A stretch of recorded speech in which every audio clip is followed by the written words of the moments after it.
IPL के अब हम उस पड़ाव पर पहुंच गए हैं जहां पर हर एक मुकाबला किसी टीम के लिए बहुत इंपॉर्टेंट है। इसी कड़ी में राजस्थान के लिए करो या मारो का मुकाबला, क्योंकि अगर ये मुकाबला हारती है तो शायद उनके लिए सफर खत्म हो जाएगा। हालांकि अभी मुश्किल है, पर फिर भी एक जो मैथमेटिकल चांस है वो बना हुआ है। ये मुकाबला गुजरात के खिलाफ है। स्वागत है आपका ESPN cricket info time out Hindi में। और इस मुकाबले के लिए हमारे साथ प्रीव्यू में मौजूद हैं तीन दिग्गज हस्ती, अनिल कुंबले, संजय बांगर, वसीम जाफर। आप तीनों का बहुत बहुत स्वागत। 2002 में बहुत करीब आप तीनों आ गए थे 11 में खेलने के लिए, लेकिन उस वक्त वसीम जाफर थोड़ा साइड हो गए थे, आप दोनों वहीं पर थे। वो ऐतिहासिक जीत भी थी, लेकिन आज आप तीनों को हम लोगों ने मिला दिया यहां पर एक साथ। बहुत बहुत स्वागत एक बार फिर। थैंक यू, बहुत शुक्रिया। और अनिल सर, इस मुकाबले की अगर हम बात करें तो राजस्थान के लिए ऑलमोस्ट करो या मरो का मुकाबला। इस टूर्नामेंट में अभी तक हम देख रहे हैं कि ये टीम स्टार्ट बहुत अच्छा करती है, लेकिन एंड वैसा नहीं कर पा रही है। कहां फंस रही है? नहीं, वही, अगर आपके कप्तान अवेलेबल नहीं है तो फिर वो एक बड़ा माइनस पॉइंट है उनके लिए। He is not available, Sanju Samson. और एक बार जब फंस जाते हैं तो फिर थोड़ा वो डाउट भी आ जाता है डग आउट में। जब आप चेस करते रहेंगे तो फिर 3 बार ऐसे हुआ है। तीनों मैच जीतना चाहिए था, क्योंकि वैसे पोजीशन था 15 ओवर में, अगर देखे तो फिर ज़रूर वहाँ से तो जीतना था। तो मुझे लगता है कि अगर आप लास्ट तक लेके जाएंगे तो फिर ऐसे ही फंसने वाले हैं। तो फिर अगर एक और मौका ऐसे ही मिलेगा तो फिर आपको थोड़ा जल्दी करना पड़ेगा। विकेट्स था, ऐसा नहीं कि आप विकेट्स खो चुके थे। और एक और चीज़ है, आपके पास टेबल टॉपर है, खेलना है, तो उनके अगेंस्ट अगर आप जीत जाएंगे इस मौके पे तो फिर आपका कॉन्फिडेंस बढ़ जाता है और मोमेंटम शिफ्ट हो जाता है। बिल्कुल। और जैसा अनिल सर ने कहा कि वो जो 3 मैचेस थे संजय भाई, उसमें आपको 2 मैच में 9 रन चाहिए था लास्ट ओवर में। पिछले मैच में 18 रन चाहिए था 12 बॉल पे, यानी तीनों ऐसी स्थिति थी जहां से आप जीत सकते थे। क्या ध्रुव जुरेल की वो स्पिन के अगेंस्ट थोड़ी सी क्षमता या शिमरन हेटमायर का फिनिश ना कर पाना, ये भारी पड़ रहा है? ध्रुव जुरेल को खासकर थोड़ा सा अपना गेम रिवर्क करना पड़ेगा, क्योंकि कई बार हमने देखा है कि वो शुरुआत तो धीमी तरीके से करते हैं, मगर T20 में एक थोड़ा सा आपको देखना होता है कि 20 गेंदों में 20 रन वो उन्होंने पिछले मैच में भी बनाए, और उसके बाद उन्होंने काफ़ी अच्छे शॉट्स खेले।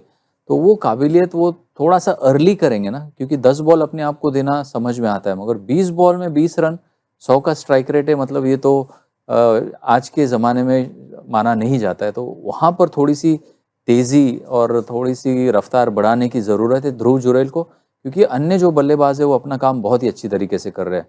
नीतीश राणा बहुत अच्छा लय में नज़र आते हैं, उनके पास वो फिनिश करने की काबिलियत भी है, ऊपर से बल्लेबाजी अच्छी हो रही है। तो ध्रुव जुरेल को थोड़ा सा अपने गेम को ट्विक करना पड़ेगा, और वो काबिलियत उनमें है। और वसीम भाई, ठीक इसी तरीके से अगर देखें तो ओनर्स ज्यादा यशस्वी जायसवाल पर पड़ रहा है, संजू सैमसन नहीं। हालांकि स्टार्ट वो दे रहे हैं, पर नीचे उनको कोई मिल नहीं पा रहा है। यशस्वी लास्ट 4-5 इनिंग बहुत बढ़िया खेली है, लेकिन आई थिंक वो स्टार्ट थोड़ा सा कन्वर्ट करने की भी ज़रूरत है।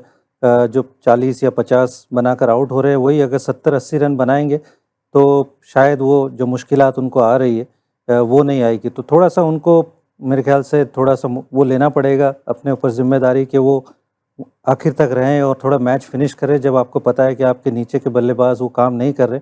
यशस्वी के पास वो क्षमता है कि वो शतक बना चुके हैं आईपीएल में, तो थोड़ी मुझे लगता है यशस्वी को वो रिस्पॉन्सिबिलिटी लेनी होगी। और अनिल सर, ठीक यही चीज अगर गेंदबाजी की तरफ हम इनकी चलें तो ऐसा लगता है कि जैसे यशस्वी के ऊपर में बल्लेबाजी का ज्यादा बोझ है जोफ्रा आर्चर, क्योंकि पावर प्ले का आंकड़ा बताता है कि वो अकेले ऐसे हैं जो सबसे ज्यादा मेहनत कर रहे हैं, दूसरी तरफ से सपोर्ट मिल नहीं रहा है। नहीं मिल रहा है, लेकिन वही है, अगर आपका टीम थोड़ा कॉन्फिडेंस में लो है तो फिर ये सब चीज़ें होना ज़रूर ऐसे ही हो जाता है मैच में। तो हसरंगा है, एक अच्छा स्पिनर है वहाँ पे, और जयपुर ग्राउंड थोड़ा बड़ा है, राइट। तो शायद उनके लिए भी थोड़ा मदद मिलेगा। जोफ्रा आर्चर ज़रूर शुरुआत में, क्योंकि टॉप 3 का ही बल्लेबाजी चल रहा है जीटी का। अगर जोफ्रा आर्चर की चली और तीनों बैट्समैन को थोड़ा जल्दी आउट कर पाएंगे तो फिर राजस्थान रॉयल्स को ये मौका जीतने का एक चांस मिलेगा उनको। बिल्कुल। और जैसा अनिल सर ने कहा, टॉप थ्री पर हमने रणनीति भी की है, उस पर आप अलग से देखेंगे कि कैसे टॉप 3 को रोका जा सकता है। लेकिन यहां पर संजय भाई, टॉप 3 को अगर आपने रोक दिया तो क्या ये एक्सपोज हो सकती है जीटी की टीम? क्योंकि मिडिल ऑर्डर में शाहरुख खान, तेवतिया, वाशिंगटन सुंदर का रोल अब तक क्लियर नहीं है, तो क्या ये थोड़ी सी कमजोरी हो सकती है जीटी के लिए? देखिए, फिलहाल वो टीम जीत रही है, इस वजह से जो खिलाड़ियों का मनोबल है वो भी काफ़ी अच्छा है, मजबूत है। और जब वाशिंगटन सुंदर को मौका मिला है तो उन्होंने रन बनाए, शफिन रदरफर्ड ने रन बनाए और एक दो मैच में शाहरुख खान ने भी कंट्रीब्यूट किया है।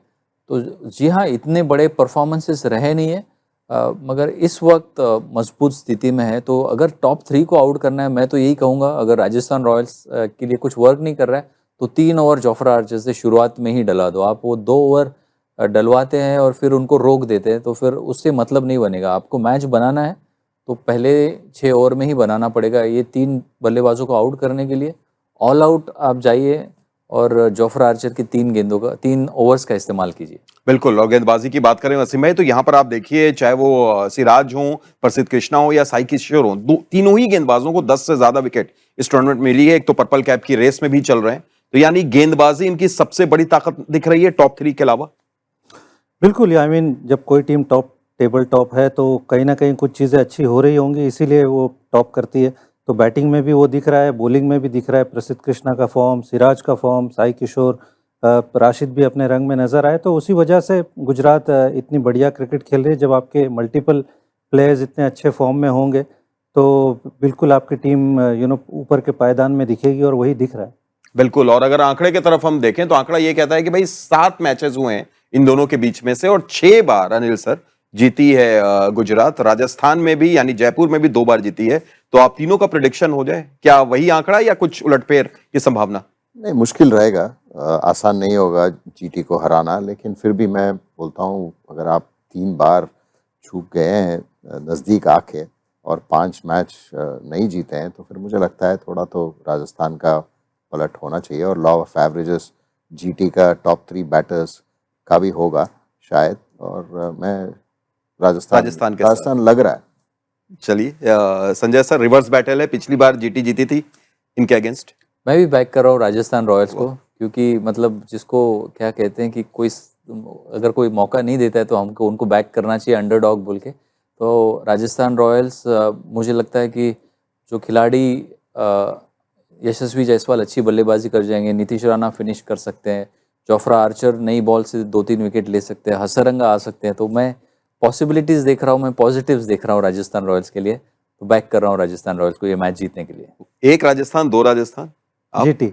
वाह, 2-1, मतलब जो चल रहा है उसी हिसाब से जाएंगे फ्लो में। बिल्कुल बिल्कुल। चलिए, आप क्या कहते हैं, आप भी बताइए कि आपकी नजर में कौन फेवरेट है। फिलहाल आप तीनों का बहुत बहुत शुक्रिया।